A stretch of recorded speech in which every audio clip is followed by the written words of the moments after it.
Hi, everybody. Welcome into Squares Roundtable Podcast, episode 137. We're back from an unexpected hiatus, but we're happy to be back. Here with me is Jeff. Hello. And, no Ivan. Oh, well, hopefully he'll be up later in the show. We don't know why he's missing, but we'll find him. Well, I'll turn the side over of one of the couple of milk cartons or whatever. We'll find him. So, okay, well, it's been a while since we've been here. I'm thinking pizza would do it just fine. Oh, pizza. Pizza. You know, either that or a burrito. Ivan, a couple churros maybe for Ivan. Yeah. I don't like churros. Really? No, not big on them. What's not to like about churros? I don't know. They're just not my bag. Dough, cinnamon, sugar. I like cinnamon. Hot fudge. I'm not big on dipping sauce. I mean, it's hard to. Well, anyway.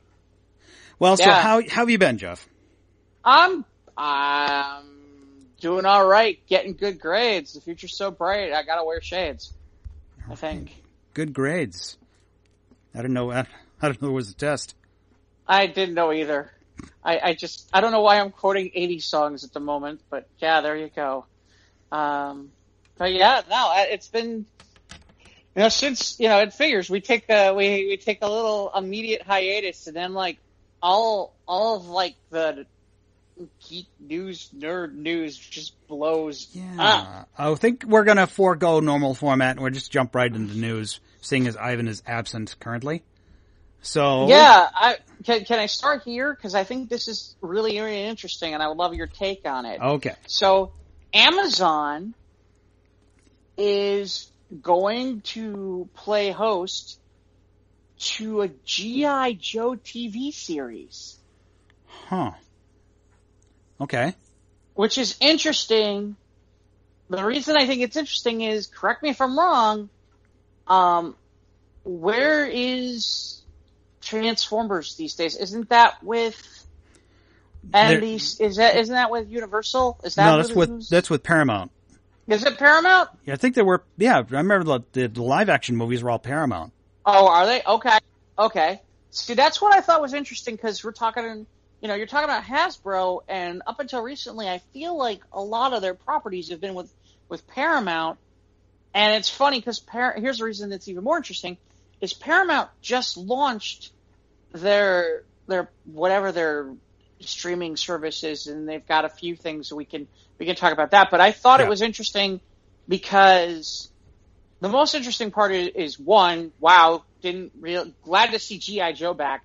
Two, and a little bit more interesting was that it's going to be Amazon and not Paramount, because Hasbro's kind of worked with Paramount quite a bit, and it just makes me wonder. Yeah, I don't know. I don't know why they're going this route. Maybe because they put a bid in with Netflix, and Netflix said no, and all these other streaming formats. I don't even know if you can see. I gotta check Netflix. I don't know if you can watch the live action Transformers movies on Netflix. I don't know where they're at. I don't know. I presume they're going to be on Paramount Plus because it's a Paramount film.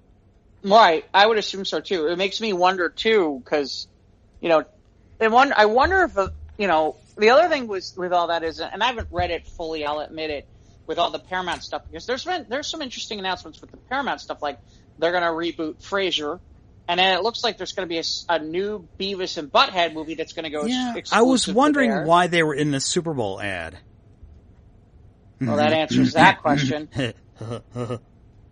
That answers that question pretty easily. But yeah, it sounds like they've got a few things, and then I guess I wasn't aware that Epix, the movies those movie channels, are also part of that. So it's interesting because I think Sony and MGM's products right now have a deal with Epix, which means that their stuff would go to Paramount, which would mean like Spider-Man and Venom would all be there. And it's possible the first Avengers movie gets there too, because keep in mind, it originally came out on Paramount. And I'm curious what all those other, like, up until, after the first Avengers movie, all those other movies are technically Paramount movies. Or Marvel Studios. Marvel Studios, but they all came out Paramount. Yeah. So I'm curious what that works like. Because on Epix right now, I think because I have Epix, like, they always are playing, like, Thor or Captain America or the Avengers movie. I mean, that just seems to be on all the time, those three. So they must have access to those three. It's interesting because they don't have, I rarely, there's no Iron Man, there's none of the other ones. It's just like those three. But although at one point I think I saw Ant-Man on there for a while, but no, that was Stars. My bad. Yeah, it's either Stars or FX. They run some of the other Marvel films. Right. Well, FX I know has a whole slate of them that they get to have. But yeah, so G.I. Joe. Huh. I don't know, this might have something to do with the success of the 6-inch lines that Hasbro's been running in the last few months. So the basis of it is that it looks like they're going to focus around Lady J as the primary in this show. And it would be more of a covert operative thing paid by, I'm going to butcher her name, Adrienne Padalecki. I guess she was in the G.I. Joe Retaliation movie. I wouldn't know. I didn't watch it. I didn't either, although it's funny because I think, isn't like The Rock and Bruce Willis in that movie and a whole bunch of The Rock was. I don't know if Bruce Willis was. I'm not sure. Like I said, didn't watch it. Well, and it's interesting because there is a G.I. Joe movie slated. The Snake Eyes movie. Yeah, they've been talking since the Bumblebee movie. They've been talking about trying to reboot, and even create their own Hasbro cinematic universe where they can try and. Right. We talked about this years ago, but nothing's come through. It's all been talk, just like DC. Well, here's interesting. It is produced by Paramount. It's going to be produced by Paramount TV Studios, and an Entertainment One and Skydance TV are producing the project. So that's interesting because apparently it's going to go. Like I said, it's interesting because I'm kind of maybe. Look, it's good for G.I. Joe because Amazon is a major player, and it will get if it's any good at all, it will get eyeballs. And you know what? The G.I. Joe franchise could use it. Yeah, the G.I. Joe franchise could really use to get rebooted. Yeah, they've been on life support the last 10 years after the first G.I. Joe was a G.I. Joe: The Rise of Cobra. And then the whole delayed with when the second film, it tested very poorly in test audiences, so they did a whole bunch of reshoots, and they threw off all the schedule, all the merchandising was out months before the film came out. It was a disaster for Hasbro, and G.I. Joe, the whole franchise has been on life support for years. So G.I. Joe could use a shot in the arm. Well, and like I said, that's the interesting part because, and in fairness, I think they've kind of lost their way for a while. Look, they were most popular when they did the whole big team in the 80s when, I hate to say it, WWE Superstar Hall of Famer Sergeant Slaughter was a part of it, and they did all that stuff. It was at its peak. Right, that was the peak. And it's not even, I remember G.I. Joe when I was a little kid, it was the big, I guess they would be the 12 or 18-inch figures where, they had in the 60s and 70s when they had the 12-inch dolls, which were not successful in Japan. But that's another story. Like I said, it's all been chronicled in the Toys That Made Us. That did a great story about the history of G.I. Joe and how the 3 3/4 line brought about the success of the franchise. And Larry Hama from Marvel Comics helped resuscitate the brand as well. He's the one who invented the idea of having Cobra. You gotta have bad guys for them to fight. Yeah, well, and like I said, that's when they started to give everybody different personalities and different figures and all that kind of stuff. I mean, really, that was the reinvention of G.I. Joe. And honestly, since that time, it's kind of stalled out. And that's not to say there haven't been comics or hasn't been other stuff. And just vastly less successful than the original 80s series. Right. Well, exactly. And, the other part is that it's interesting because they had Channing Tatum and they certainly thought that was somebody they could build around. Yeah. But and following the success of following the success of the live action Transformers movies. Right. Well, Paramount thought they could let's do the same thing but with G.I. Joe. Right. And then, Magic, you have Channing Tatum and the women falling all over him because of Magic Mike. So I think they thought that they really had something. And then I believe The Rock is in Retaliation, and so is Bruce Willis. Yeah. I mean, there is some people in there where it's like, okay, and it's like, I don't even remember it coming out. I don't recall it. It's, but yeah, good for, like I said, to kind of reimagine and go a different direction with this and build it around one character and then build out the other characters possibly by going this direction. I'm sure some people are rolling their eyes going, oh, look, a female lead again. But yeah, I'm looking here on IMDb and I didn't know that Ray Park, he played Snake Eyes, who's obviously Darth Maul. Yeah. I didn't know this. But no, Bruce Willis was not in it, but Dwayne Johnson was Roadblock. I thought Bruce Willis was in... Oh, interesting. Nope, okay. Not credited. At least not on IMDb, so I presume... Okay, well, alright then. But yeah, like I said, if this works, it could resuscitate G.I. Joe. Yeah. It's just interesting, like we said, alright, you're doing this on Amazon, and okay, I guess the good news is Amazon will promote it more, and it'll get more eyeballs. So maybe that's a good thing. Because I don't know what the heck this new Paramount Network thing is going to be like. So maybe that's the thought process. Although you would think, if you're developing something like this, well, the only thing I could come up with is that they developed this and they made the deal before they decided to do this new Paramount Network thing. Because it seems like that would be kind of the kind of thing you could launch around, if you know what I mean.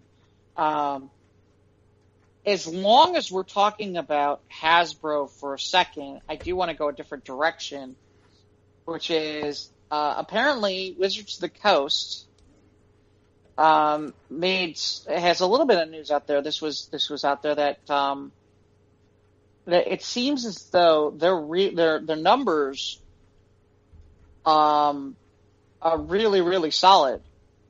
My understanding is that their Magic the Gathering revenue is up 23%, and Dungeons and Dragons revenue was up 33%. That would make sense.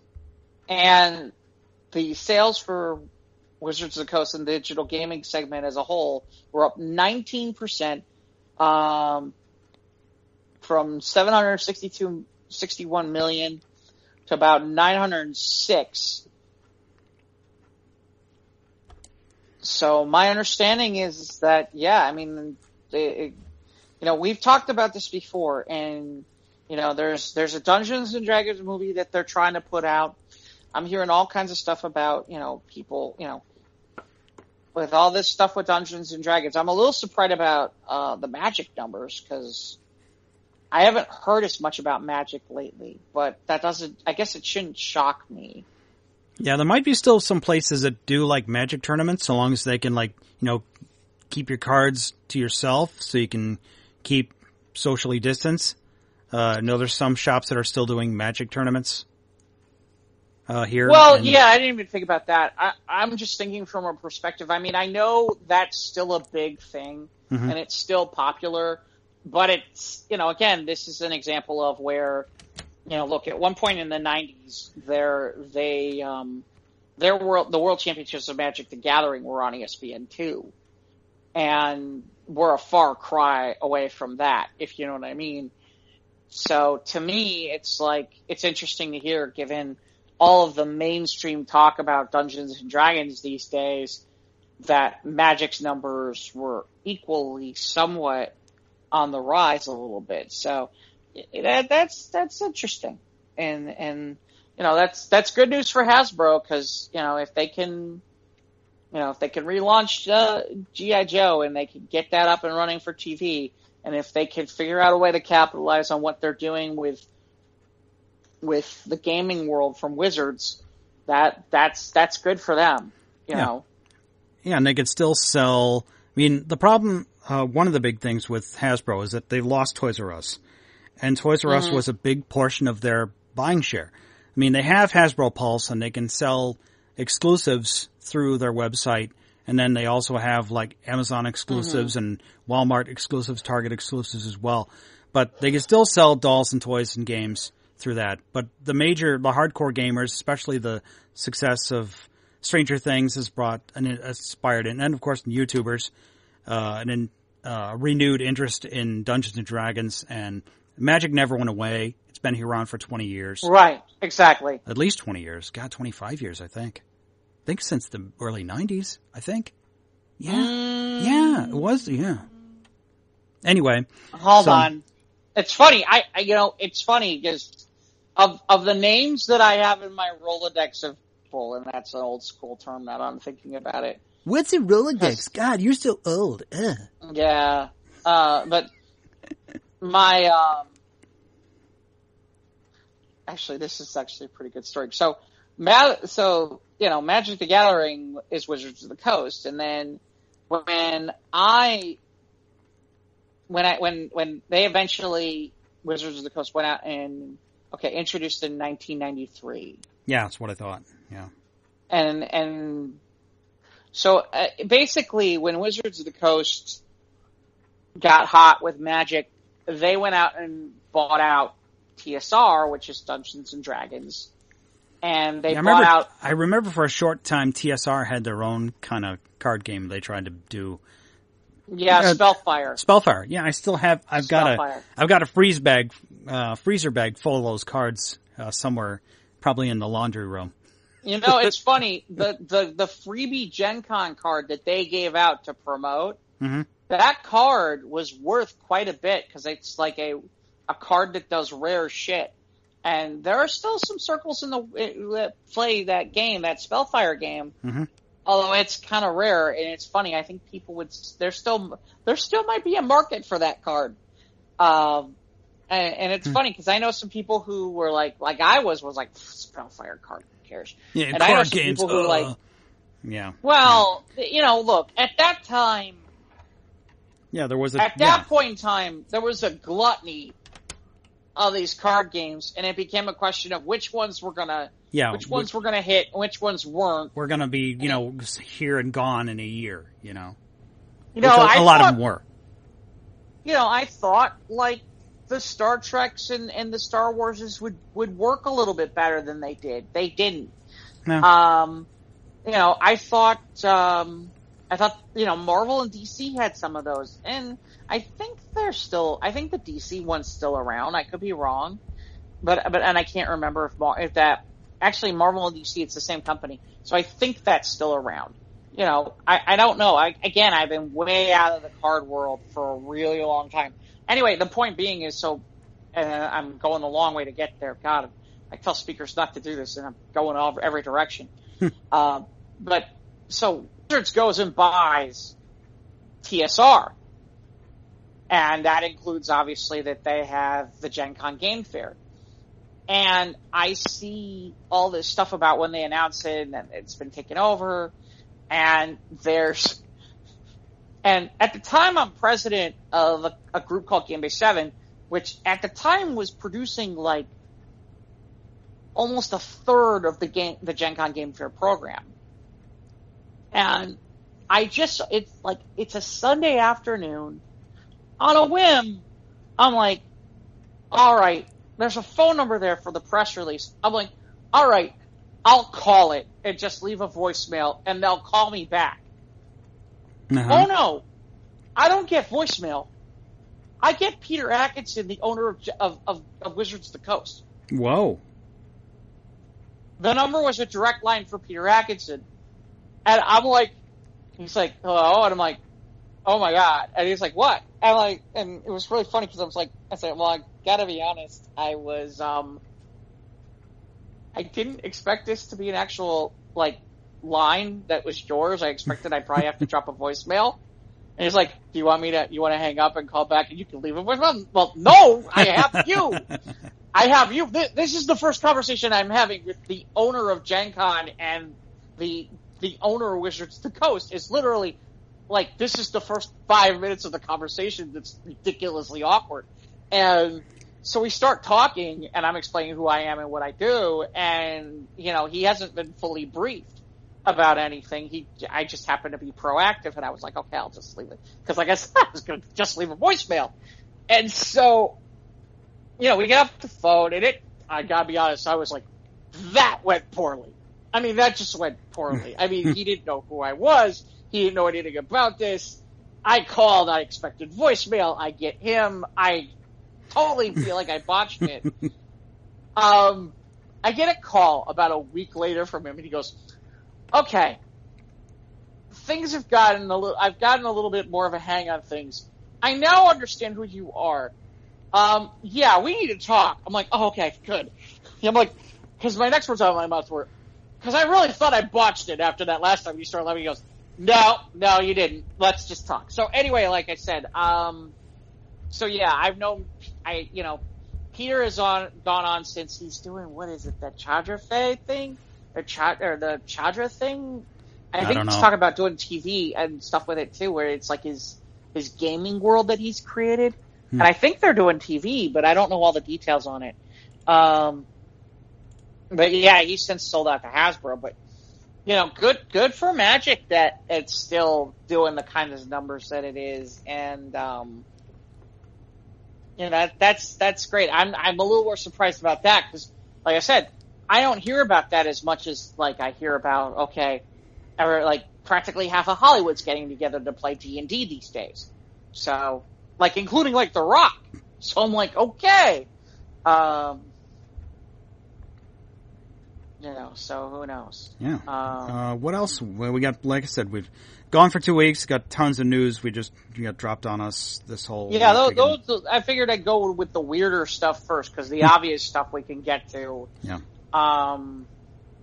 Like, for example, I don't know if you caught that, I guess when they did the Superman Lois show, and they did there's a scene where they have, like, the whole Justice League crew from Infinite Crisis, and they edited out Ruby Rose. They digitally wiped her from the panel. Wait, there was a screenshot in Lois and Superman Lois? Right. So they do this. They did afterwards. They did a. They did a show, making of show afterward. They did like a special. Yeah. And in the special, there's a screenshot where they show like the whole thing with Crisis and whatnot. And it's basically the picture where they're all lined up, standing together in that hangar, like the Hall Justice looking place. Right. And so, and this just came out the other day. Apparently, we posted the Screen Rant article on Square's page. Right. So they wiped her straight from the whole freaking picture.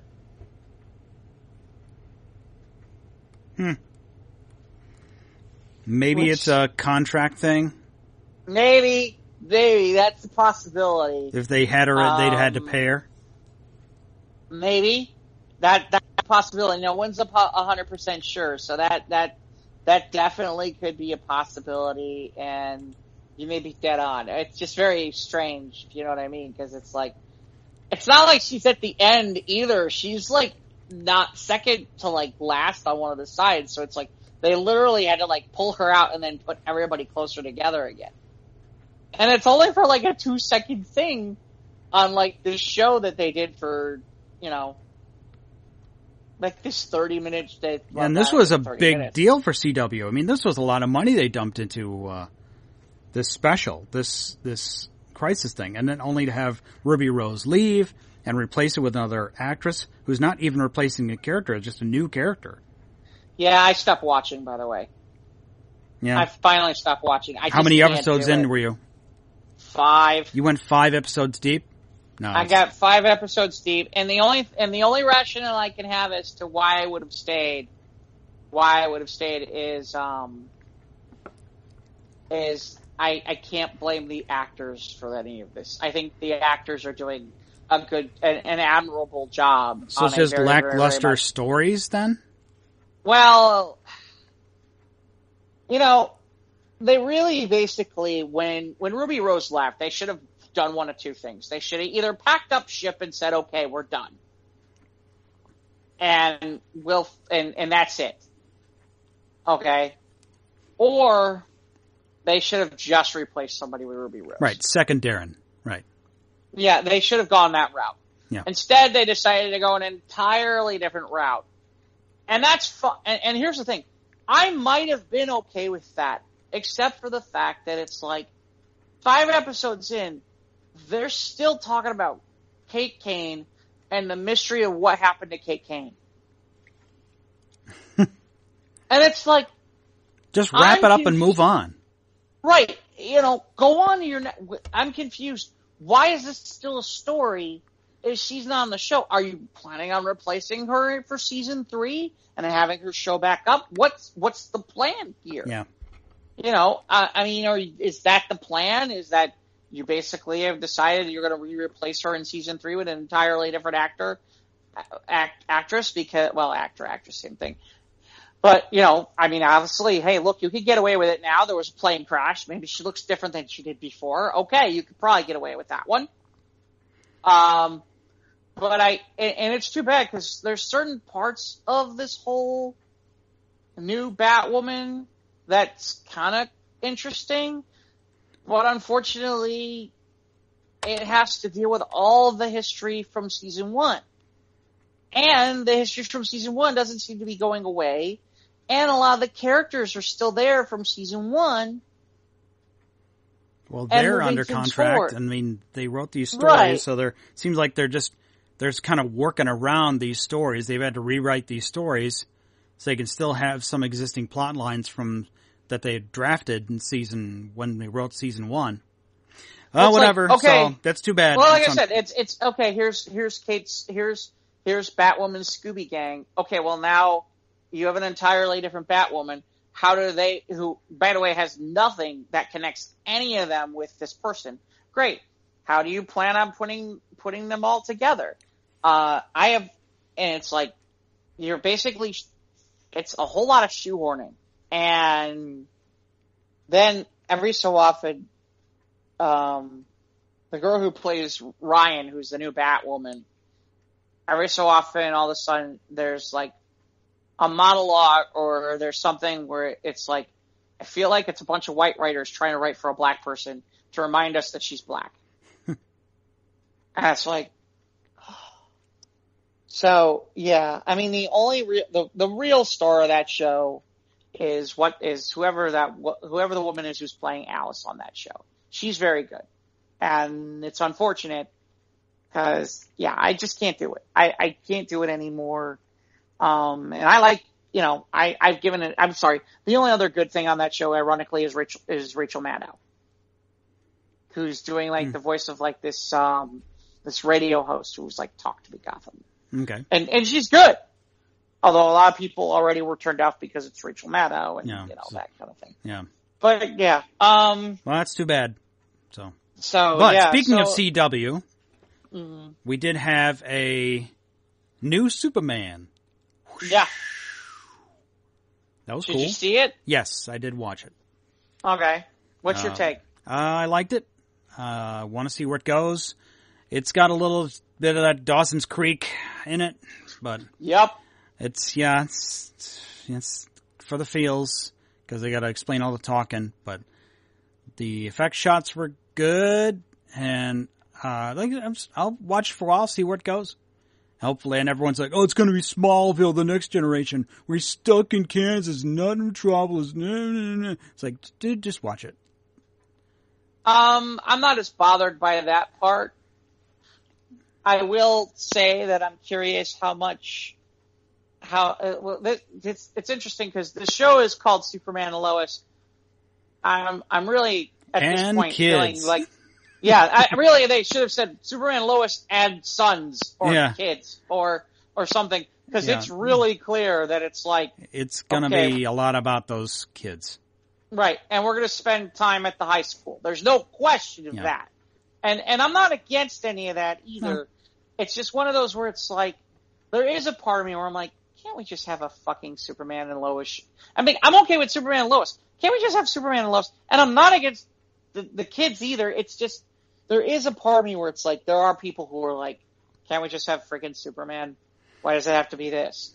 There are some people complaining too, a little bit from what I've heard about, that, you know, Superman wouldn't be this neglectful to his children and be a bad, you know, that he seems like he has doubt. And it's like, no, I'm okay with Superman having doubt. I'm okay with him being totally, you know, fallible in this sense. I mean, he's busy saving the world from all these calamities.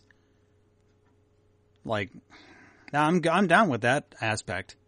I'm curious about if the production levels will stay that high. Yeah, this is the pilot, so we're going to see a lot of effects. Yeah, I'm curious to see if they can, because that production level was very non-CW, if you understand what I mean. Yeah, I do. And now it's interesting. I had an interesting conversation with John Suntress from the Word Balloon show the other night, and I think this is something I can share, which is I don't think there's a problem. But John and I were just talking in general, and I'm curious, you know, a lot of these, you know, CW has mostly been funneling their shows over to Netflix. And I'm curious, I know some of these shows, these new CW shows, now that HBO Max is up, are not being funneled that direction and are going to go to HBO Max. And it makes me wonder if HBO Max might not foot the bill to make these things a little bit more, how can I say, you know, up the production values because they want to have them for themselves, if you know what I mean, for their library of stuff.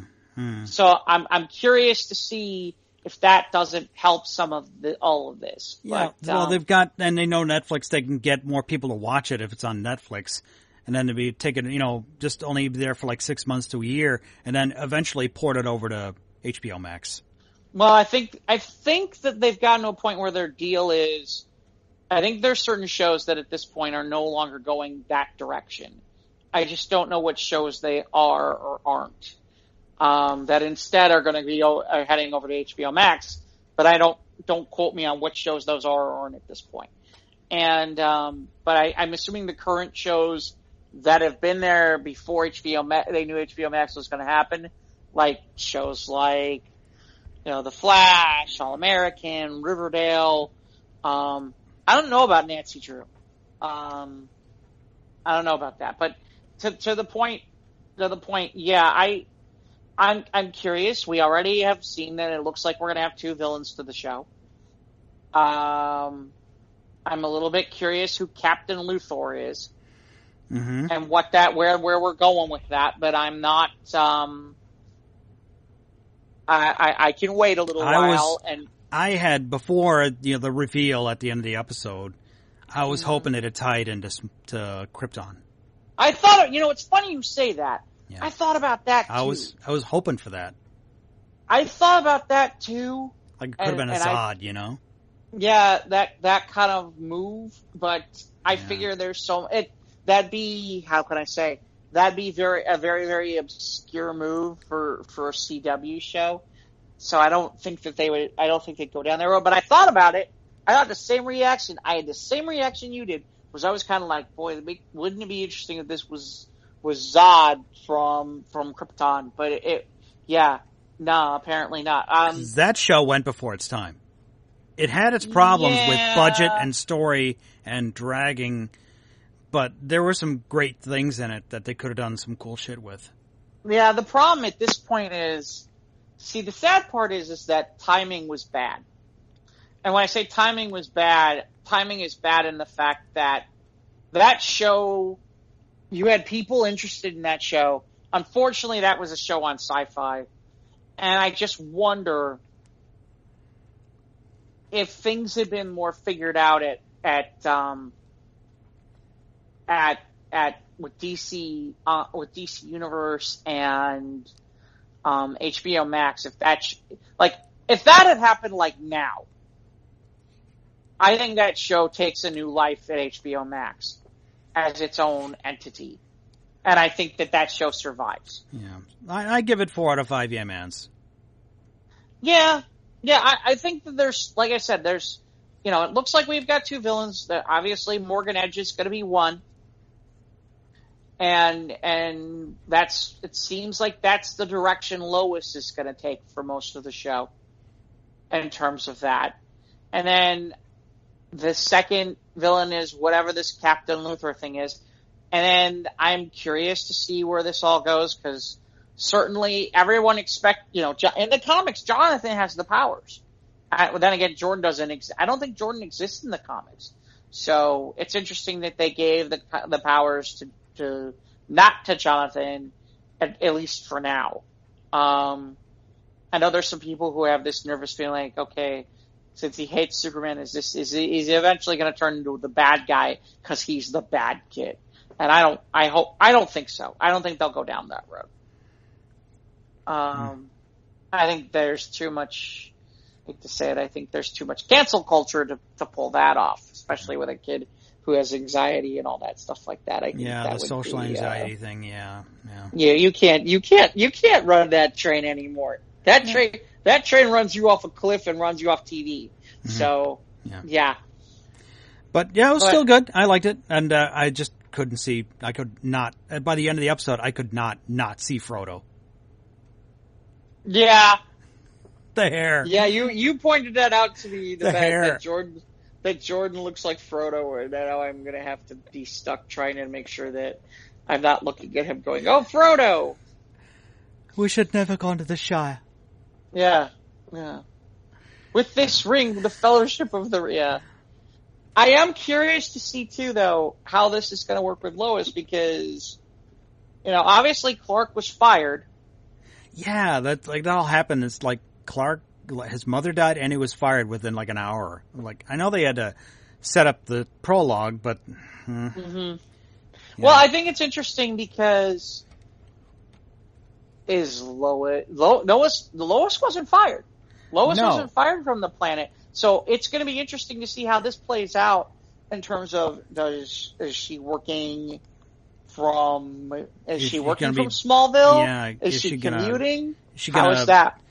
Be editor-in-chief of the Smallville Gazette? I don't think they'll go that route. No. I don't think they'll go that route at all. Or maybe she'll just become like a blogger or something. Who knows? Yeah, LoisLane.com or possibly right. Or something along those lines. If anything, this last year, it's taught us that a lot of people can work from home. So Right. Well, and that's the interesting part is that, in fairness, depending on what she's investigating, she doesn't have to be in Metropolis, and quite frankly, I hate to say it, it's not like she doesn't have somebody who could drop her there in minutes or seconds. Seconds. If she had to. Well, I mean, you could fly her there in seconds, but I don't know if she'd survive. But yeah. Well, that'll be the other interesting question I have, which is, I know this year they're not doing anything with cameos from any other shows, from what I can tell, at least from around in terms of some of the other heroes. But I'm certainly interested with the way that they're setting up Superman and Lois to see how that show would ever cross over with any of the other shows that are currently in continuity. Right, like when Martha died, I thought maybe like one or two from the CW-verse could have come in just to pay the respects, and just to, but yeah, I think that's a COVID problem. But, and it's interesting because, with Supergirl ending at the end of this season, could we see Melissa Benoist and some of the people from Supergirl come over and once in a while show up just in general? I'd like to hope so, but like I said, I don't know how the Flash fits in with that. And I'm trying to think, because the irony is, we're going to lose two of the shows coming up next fall, which is we're losing Black Lightning, we're losing Supergirl. So really, the only shows that are left might be Batwoman because it's technically approved, but the last I heard, Batwoman's hovering around 600,000 people watching, and that may not get it to a season 3. And I don't see how Batwoman crosses over ever. I don't see how. Definitely not Legends of Tomorrow. Maybe The Flash? Question mark? I'm not sure that they do either. So, like I said, it's yeah. I think it stands alone. Although we'll see. We'll see. Cause maybe, this is the second show where we're seeing higher standards and higher production values. And there are a few things that are in the green light zone. Yeah, I know. It was good to see that Stargirl's coming this summer to season 2. Well, and there's a couple things on the green light zone for future CW superhero shows, because there's based on the new state future state, the new Wonder Girl, okay, that show that they're looking at. Then they're talking about Painkiller spinning off from Black Lightning. We'll see where that goes. And then and once we get started, are they still going to drop the Suicide Squad 2 this year? Well, yeah, but that's a movie. Yeah. That's a movie. I'm talking about the CW stuff. Is a lot of that their shows are going to change quite a bit in terms of the superheroes. But yeah, speaking along the movies, I mean, it's funny. This was an interesting Superman week because first it was Lois and the Superman and Lois, and then we get news that apparently we're going to have a new Superman. A new movie, a reboot. Well, we're going to have a Superman movie, and it looks like we might have our first black Superman. Okay. So it's going to be J.J. Abrams, and I think one of the writers from the DC universe is coming over to work with J.J. But yeah, I know. I saw your reaction of J.J. Abrams. Roll your eyes. Yeah. Boy. I had a similar reaction, except my only thought process is he can't be worse than Snyder, can he? I don't know. He can't be worse than Snyder, can he? Question mark. So I don't know. And then there's talk about, I guess they're in the process of doing the Blue Beetle movie. Yeah, and, I'm excited for that. That'd be cool. There's that. I'm trying to run through all the stuff that I know. I said it's been a busy couple of weeks. I mean, I guess Charlize Theron talking about wanting to reboot Die Hard as a female lead, which I'm not against. Although it's just some people going rolling their eyes. I'm like, oh, I was curious your thoughts. I guess there's a Terminator anime series coming out. Okay. I mean, we've had the crossovers and the reboots and the continuations, and I have a problematic relationship with the Terminator franchise. I mean, Dark Fate had some. Dark Fate was the best Terminator movie since T2, and T2 is like my favorite movie of all time. I think it's in the top 3 of favorite movies of all time. Terminator 2 Judgment Day is there. And chasing that dragon after all these some of them are near misses, some of them abject failures of just trying to follow the success and the hype and the following that, nostalgia. And sure, I'm not against it. But I'll try and watch it. First of all, I'm not much into anime anymore. I used to watch anime a lot back in the 90s, but now it's all kind of blended together, in my brain. I'll give it a try. Did they say what format or what platform it's going to be on, or Netflix? Netflix. Okay, I have access. Netflix. I have access to a Netflix account. Nudge, nudge, wink, wink. Right. Okay. I'll watch it. I'll give it a try. And it looks like it's being written by the person who co-wrote the upcoming Batman movie. Okay. Did you watch any of that I think they did an X-Men anime years ago. Yeah, and I was wasn't a big fan of that. Yeah, I was like, I tried watching a little bit of it and like, nah, I can't. Yeah, I wasn't. I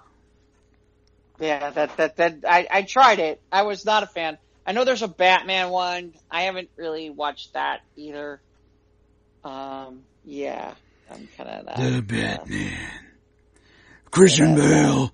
This is John Connor. Yeah. Are you in my scene? Oh man, if Christian Bale shouts, "Are you in my scene?" in this anime, I'd flip my wig.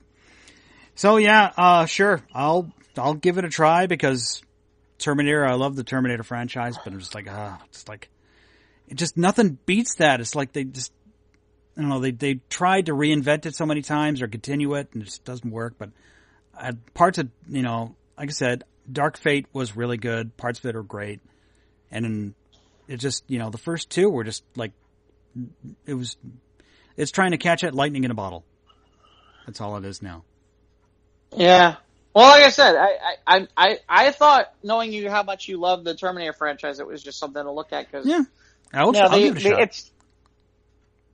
It's the first time that they've really looked at something. Well, I shouldn't say that. They did that one short-lived series on Fox. The Sarah Connor Chronicles. Yeah.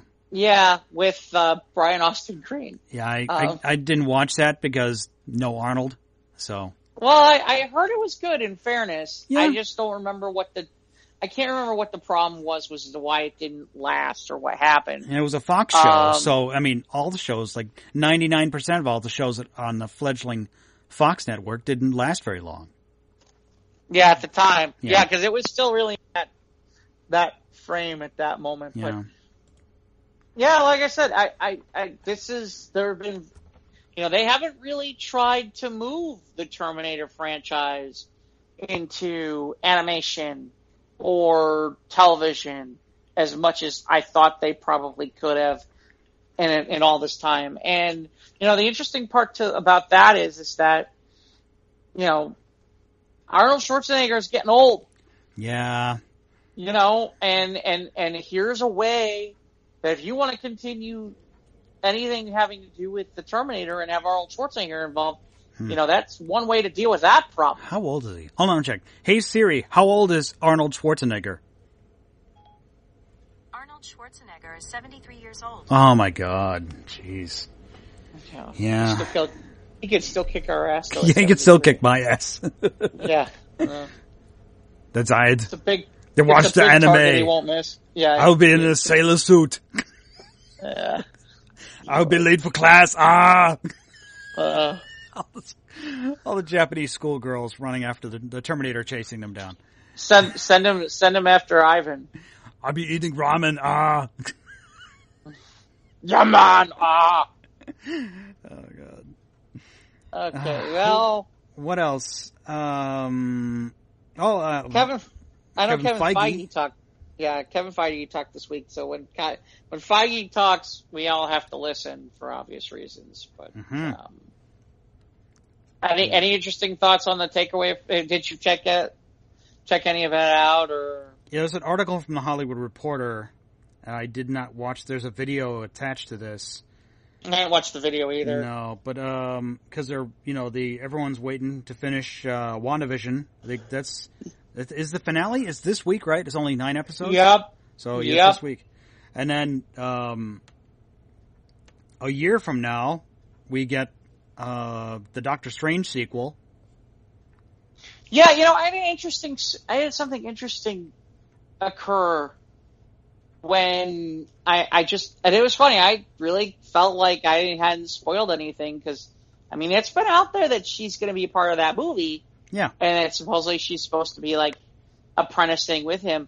And it was funny. I'm like, all I said about WandaVision last week was, well, I'm very curious how they're going to, in one episode, finish this out and somehow get to where she's with Doctor Strange.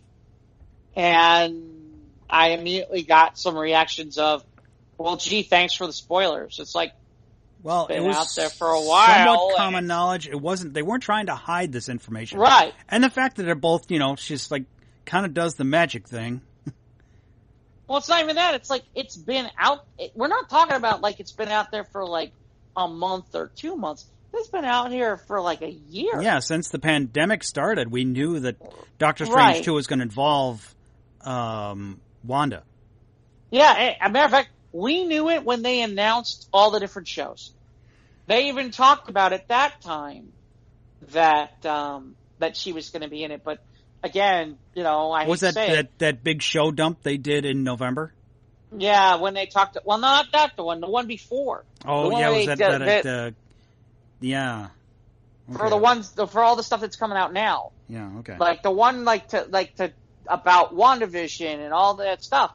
At that time, they talked about it, where it was, oh yeah, she's going to be a part of this movie. So, I mean, now, like somebody said, maybe she doesn't start out as the apprentice and maybe that happens in the movie or something happens where she starts bad or who knows. And it's like, I don't know. We'll see. Or maybe he's trying to repair her psyche. Maybe. It's, Does it seem like, we'll get into WandaVision here in a bit, but. Yeah, but the interesting parts are, it doesn't sound like the Netflix and ABC show characters aren't out of bounds for them to be looking at and bringing in, to be used in what they're doing. That's one thing. The other thing is, apparently, he's like he said, some shows like WandaVision and honestly, WandaVision, I don't know how you do a second season of WandaVision. It depends on where it's going here. Well, I mean, you certainly can't use the format that they were using. It would be something very, very different at that point. Yeah, it's like, here come the sitcoms again. Yeah, I don't know how you would. I don't think that's. Yeah, I think this was going to be used as a bridge, right, into other Marvel films. Right, exactly. Whereas, like he said, there are certain other shows that we're probably going to get where it looks like we're going to get multiple seasons right. of. And later this month, later this month we get Falcon Winter Soldier. Yeah, I'm curious. I don't think that. I see. There's another example of one I'm not sure we're going to get more episodes of. And I don't know if you caught this. Apparently, War Machine will be in there too. Rhodey? Oh, cool. Mm-hmm. Which makes sense. It makes sense. That's that makes sense based on what's going on and who, where, yeah, and what. Especially if they're doing like low key hijinks. It's not like epic save the world shit. It's all kind of like, we'll take care of this one thug over here and all that. Because we know that that's what Rhodey was doing, even during the blip or during the snap. He was just kind of a peacekeeper kind of situation. Mm-hmm. So, well, like I said, it's interesting because that also will dovetail because we know there's a feature that's gonna. I think it's Armor Wars where it's gonna be based on with James with Don Cheadle as the main lead to that. So we'll see where if any of this dovetails to that direction or not. But he fits with that group really, really well of those two characters, and we kind of get that Iron Man versus Captain America possible dynamic going again. Right. Considering everything that went on with some of those characters, especially considering the fact that technically Falcon sort of got Rhodey shot. Yeah. Well, it was Vision. Well, right, but what's his name? Ducked. And, right. And I'm not, and I always laugh about that because it's like, he did what he was supposed to do, and yet everybody blames Falcon for him losing his, I shouldn't say that. Tony and War Machine blame Falcon, because he was siding with Cap. With Cap. Yeah. And that'll be interesting too, because it sounds like we're going to talk about the Accords again and some of the Civil War stuff that seemed to kind of disappear a little bit with everything with everything that happened in Infinity War and Endgame, you know, it looks like we're going to get. There was I can't remember if it was the 90s. It's got to have been in the 90s. In the 90s, there was a storyline where Cap ends up losing the shield to the United States government, and they bring in a new guy, and that guy becomes a guy by the name of U.S. Agent. And I think he eventually becomes Nomad, but don't quote me on that. I can't remember. Well, that's what we thought. Cap was going to be Nomad. I think that was the unnamed. I mean, they still named him Captain America, but that's what we thought. Cap was going to be Nomad in Infinity War after Civil War. I don't know about that, but yeah. So yeah, that, like I said, the interesting part is that, you know, he talked about, you know, some of the shows that are moving forward, some will not, and I don't think not ruling out Deadpool 3. Well, that's definitely in, yeah. And he talked about that too. That he basically said that, you know, look, we'll, you know, if we feel like doing an R-rated movie, we'll do an R-rated movie. So far, we haven't felt like it. Now we're going to do an R-rated movie. You know, I guess we can get into WandaVision now, which is, you know, with what they did with the guy who plays Peter/Pietro from the X-Men.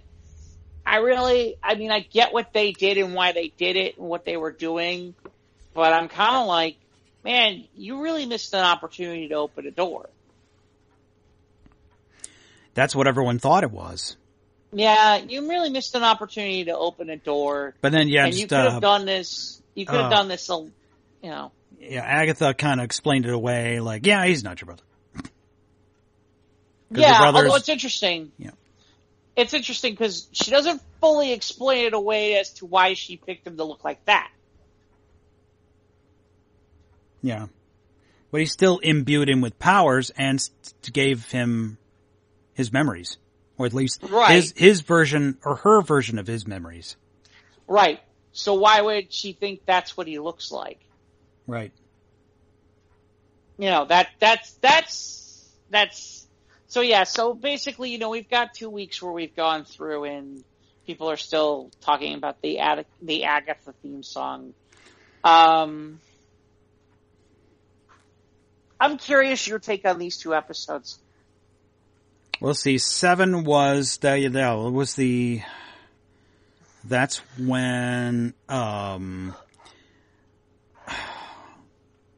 she expands the hex.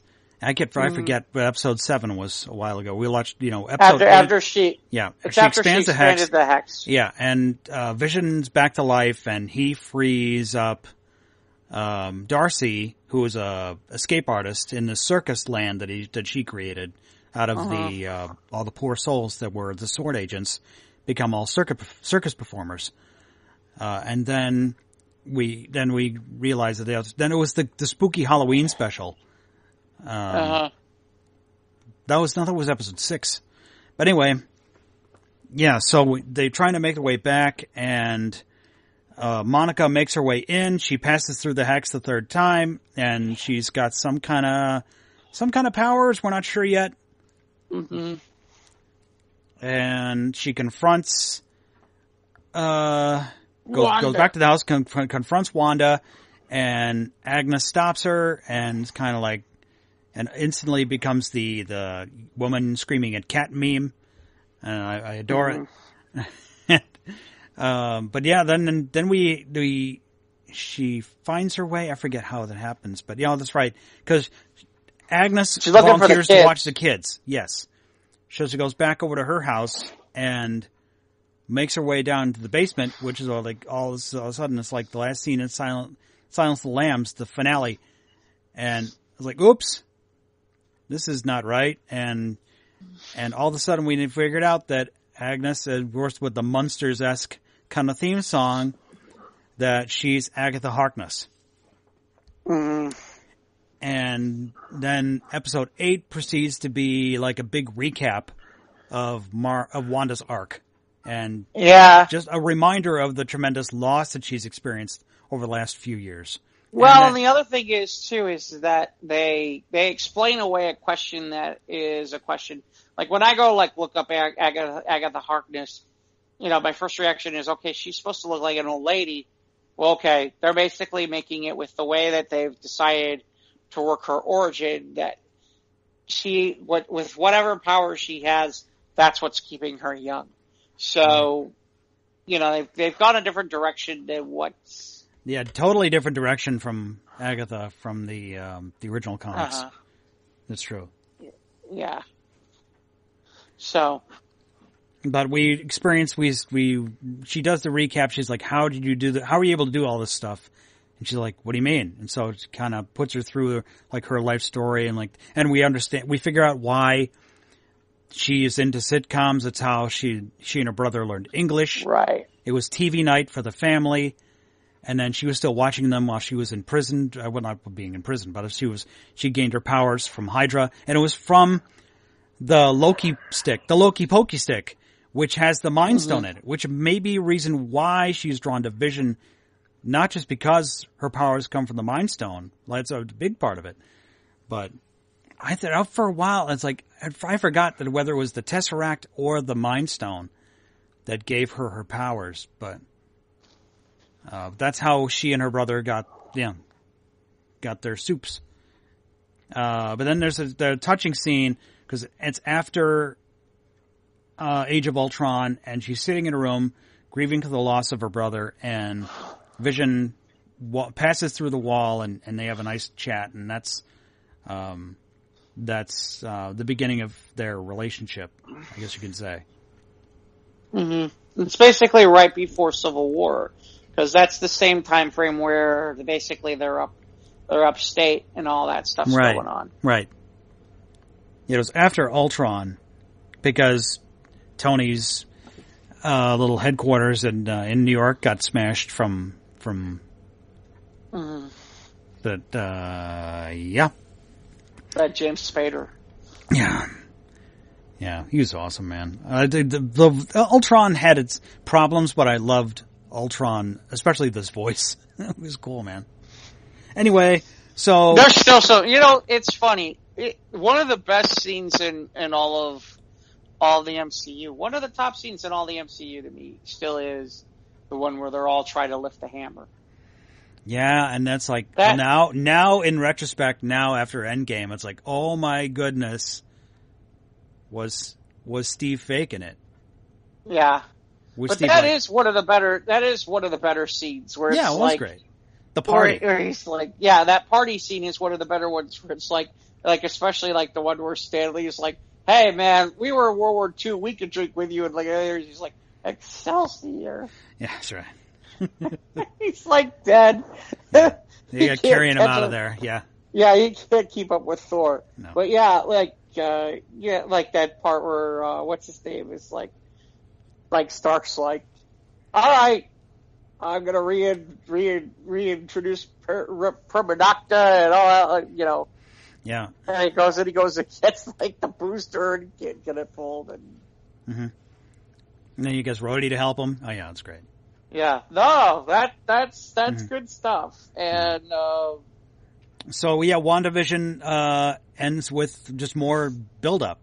It was solely, but was it 99% Agatha and Wanda, and they had a post-credit scene where the Sword and the douchebag leader is like, "Oh man, we're gonna get her now." Like, oh boy. So shit's going down this week, and that we can talk about. We're going to talk about it next week.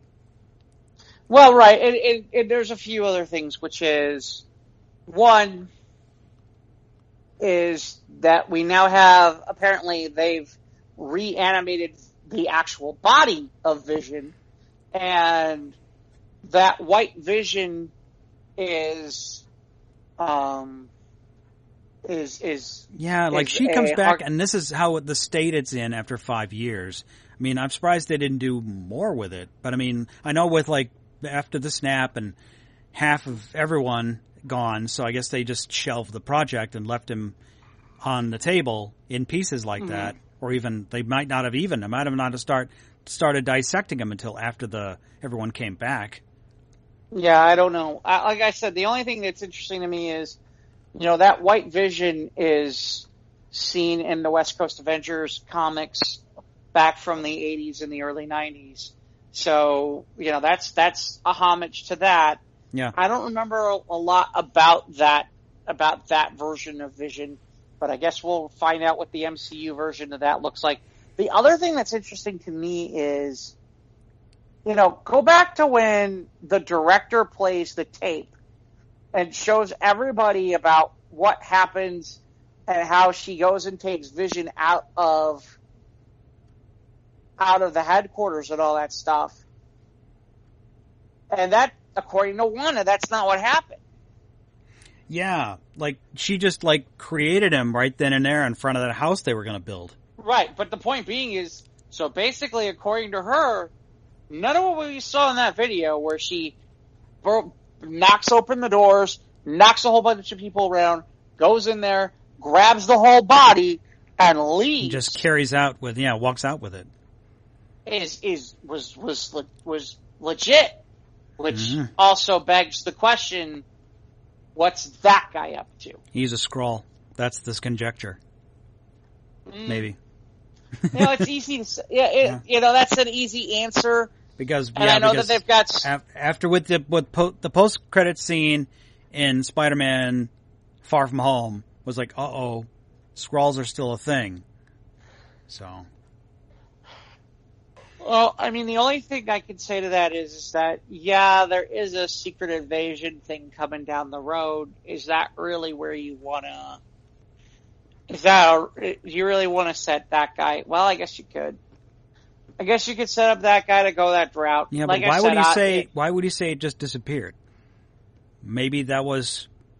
I mean, if she created it, if she somehow transported the corpse and then rebuilt it, right there in that little town in New Jersey, why would you create this whole fake thing about Vision's body being stolen whole cloth by Wanda, and here's the tape?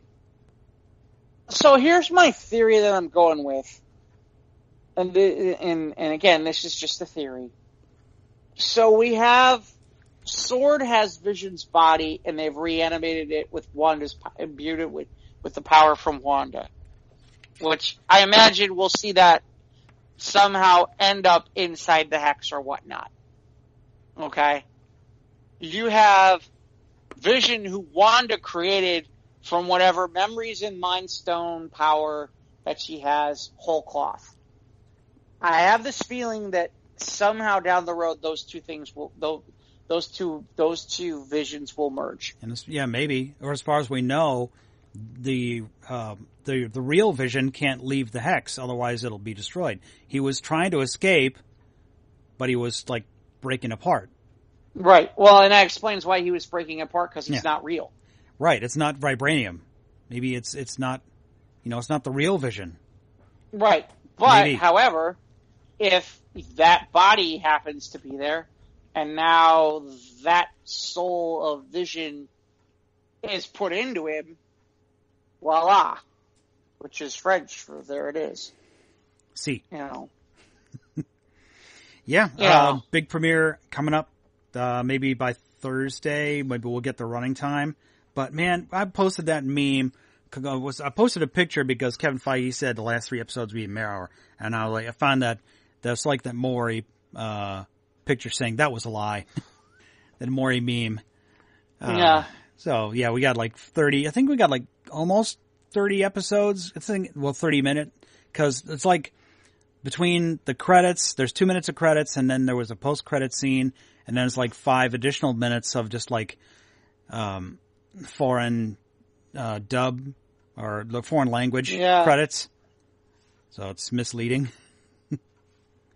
Yeah, and it's funny because I never stay all the way to the end of those because not thinking, hey, you know what? There could be something all the way at the end, but I'm sure we'd have heard about it by now. Yeah, I don't.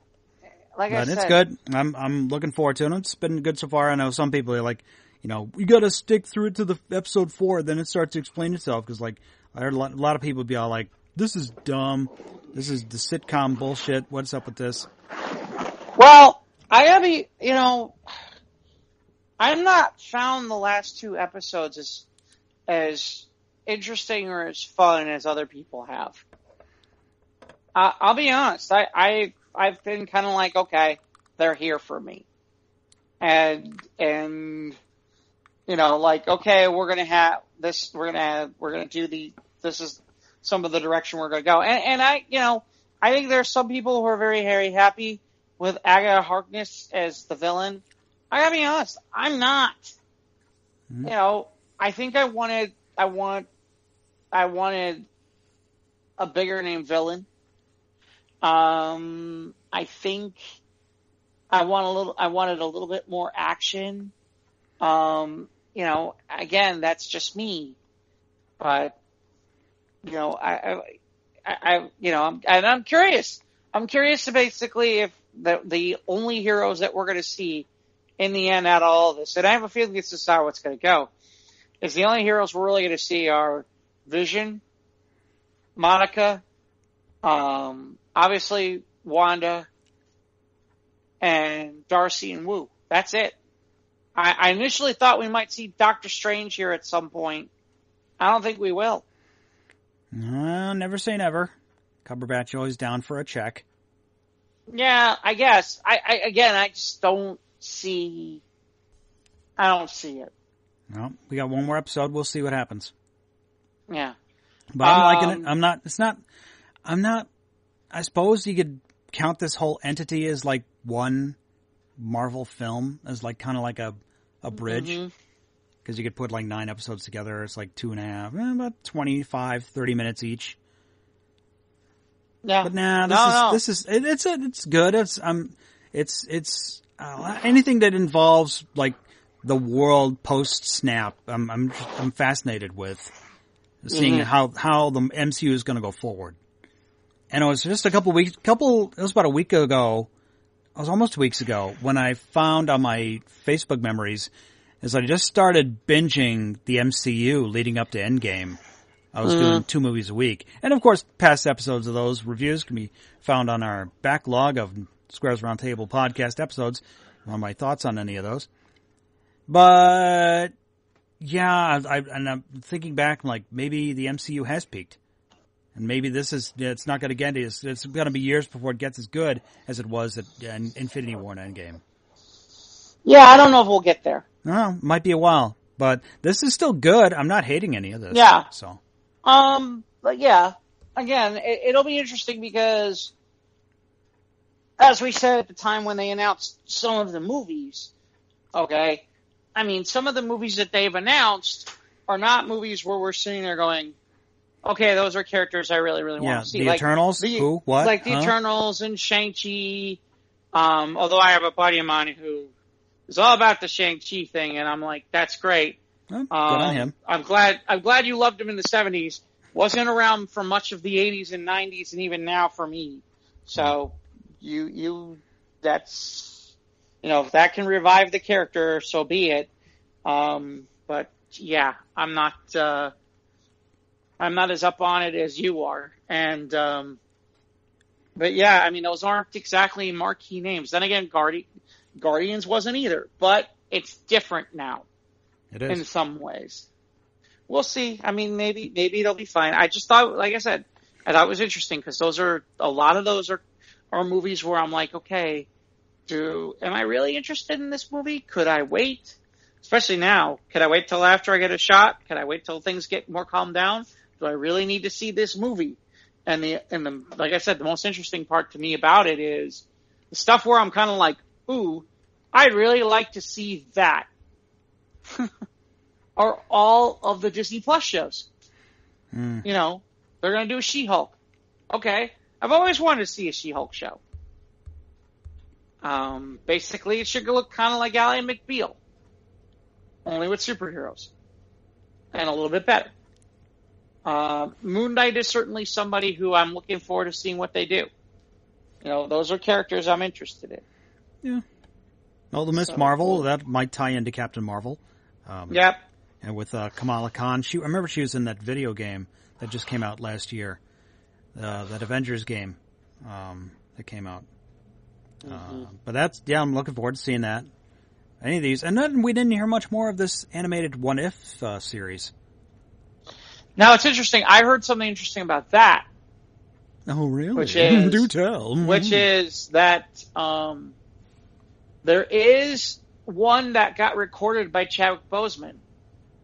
Oh, really? Wow.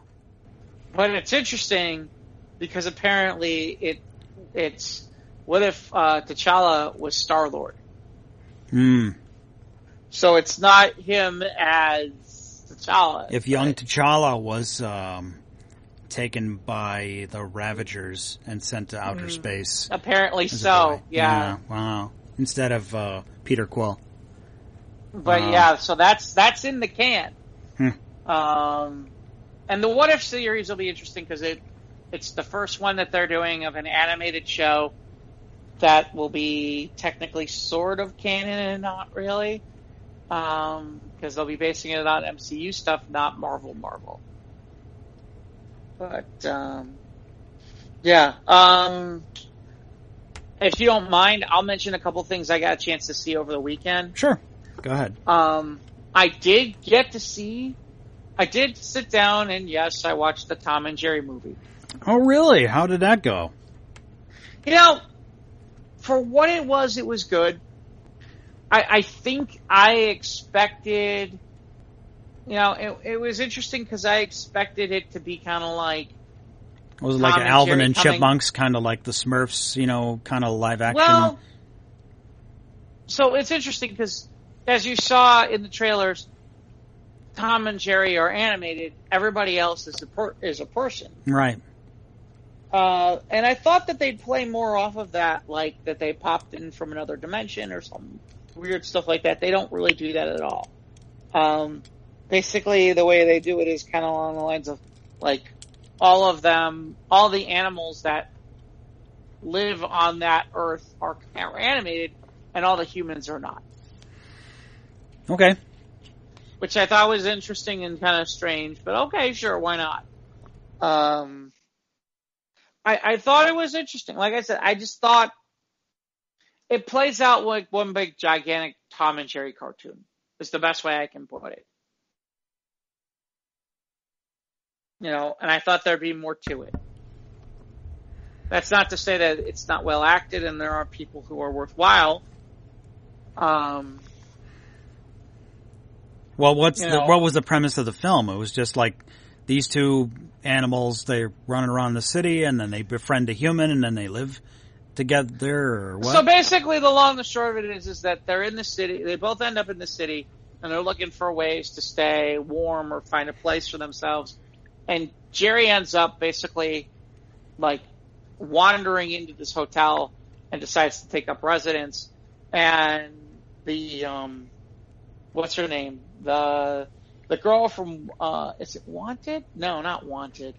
What's the other one? Kick-Ass. The girl who plays the girl in Kick-Ass, I can't remember her name. No. Ends up where to get rid of the mouse problem, she ends up hiring Tom. And Michael Pena's in there, and I think it's Jason Sudeikis. I could be wrong. But, it's well done for what it is. I guess I was expecting a little bit more than what I got, but I don't know. I give it 3 mans. 3 out of 5? Okay. I give it 3. Did you pay to see it? 2.5. No, it's HBO Max. Okay, cool. It's HBO Max. It's out there on HBO Max for the next 31 days. All right. And counting. I did see on Netflix I saw Lupin, which is basically the best way to describe it is it's a it's a thriller from France about a very, very sophisticated con man and robber who there are sections where there's some stuff like written in French, but it's pretty much all in English. It's about first section is 5 episodes, and I know they're working on a second section. But part of it being that his father was framed for stealing something 25 years ago, and he's trying to prove that was not the case. I thought it was really well done, and I thought it was well executed. I give it 4 yeah-mans. Okay. And I know there's a second season coming, so, I would check it out. It's worthwhile. How many episodes? 5. Okay. Oh, it's only 5. Okay. 5 so far, yeah. 5. And they're about maybe, I don't think there's a one above 50 minutes, so. Okay. So yeah, that's kind of, and I also, I shouldn't say that. I also saw Emily in Paris recently, and that was all right. But them dissing Lou Malnati's in Chicago and what? Chicago pizza did not sit well with me. So. Well, yes. And that's Darren Star. That's their opinion. They're wrong, but it's their opinion. Darren Star can bite me. And right.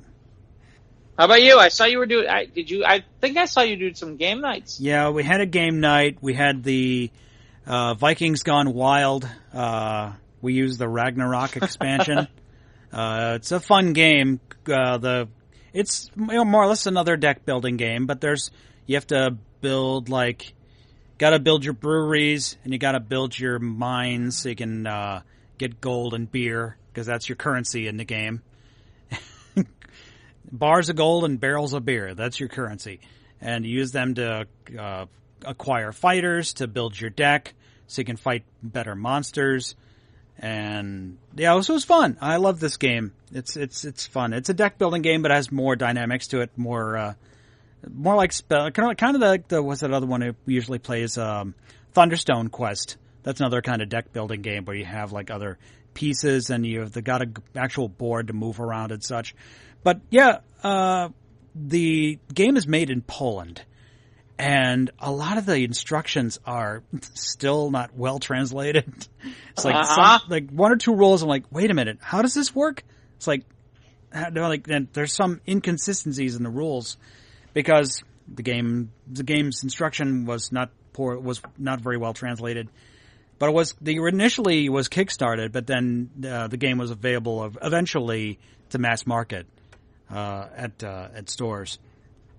But we found this expansion, and yeah, it's fun. It's a good game. I like it. It's fun to play, and you can play with some of these expansions. You can either play competitively or cooperatively.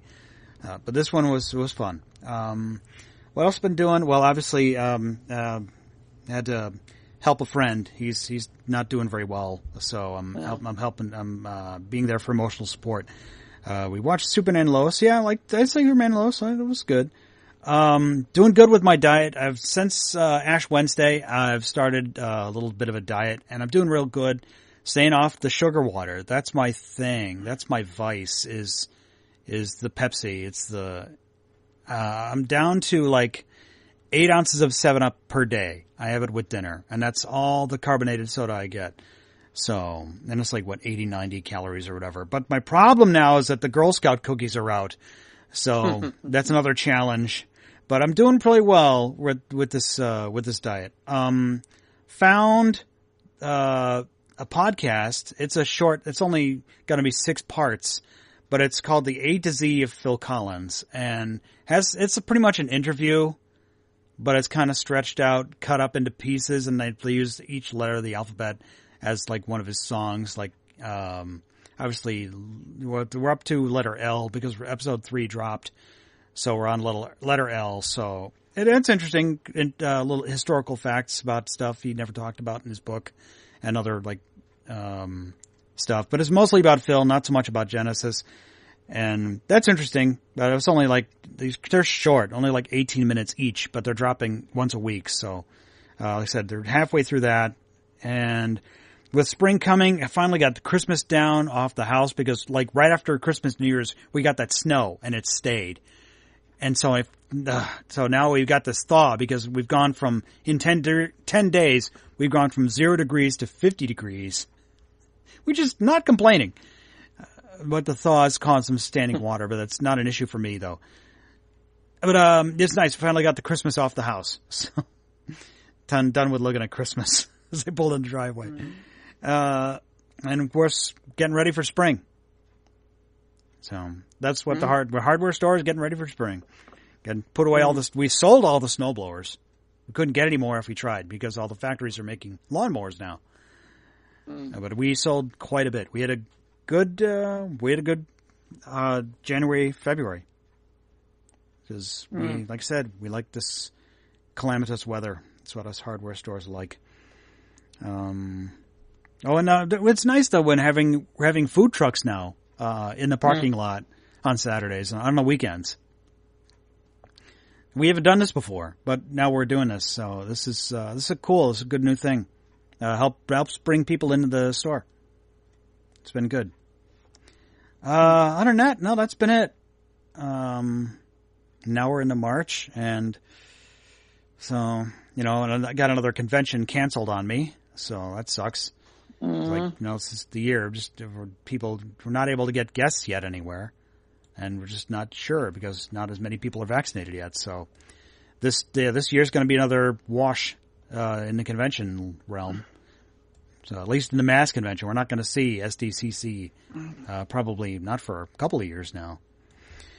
Oh well, but other than that, no, we're doing good.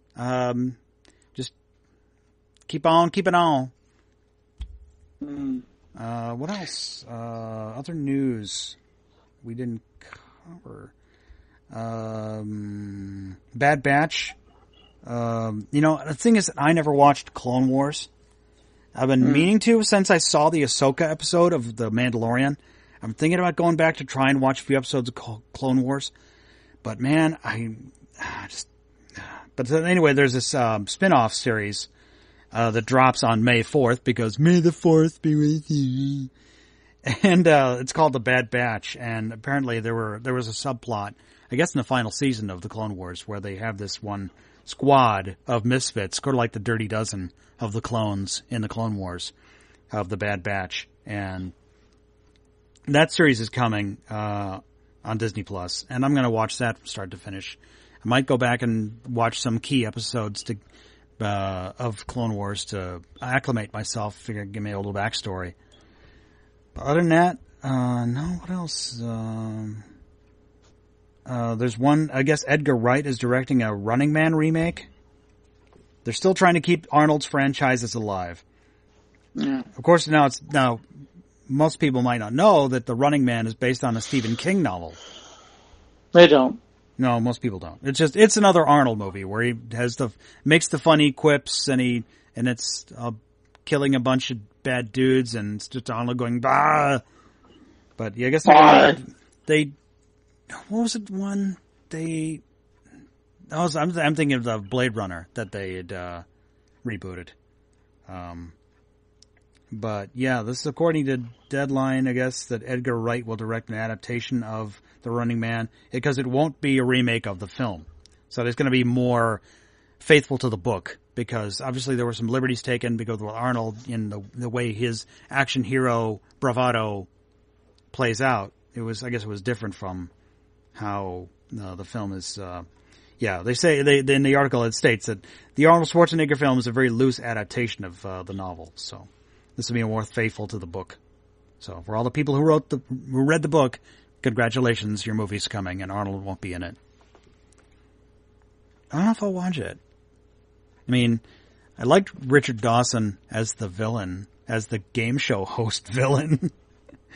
But I don't know if I want to watch the Running Man remake. I mean, I don't know if I could.